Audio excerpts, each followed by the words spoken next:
Ay, ito nga na, hiwaan mo dahil. Hmm? Unsa ito nga itong hiwaan mo? Dapat anak man naon to. mo. Kay dako. Di anay na lang. Yan siya guys, ang isda namin guys. Hindi namin alam kung ano pangalan nito. Ganyan siya, malinis na. Saan yung mga ulo-ulo dahil? Lalim. Nana dito sa akuan. Tangan ako. Ano siya guys. Tapos balot-balotin mo ako. Sa liwanag ng iyong dilim. Pila na bayad din na yun eh? Wala ko kabalo siya rin. Sigara, 400 no? 400. 400, 500 yun na.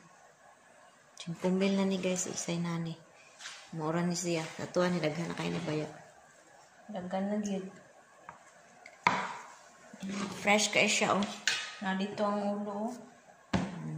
May tutulaon dyan. Pero ang hitang na dyan kung isdaan ni mga isdaan ni man. Mga ko'y tanglad. Wala niya ba? Wala tanglad, hindi kayo na siya nang nikanghit.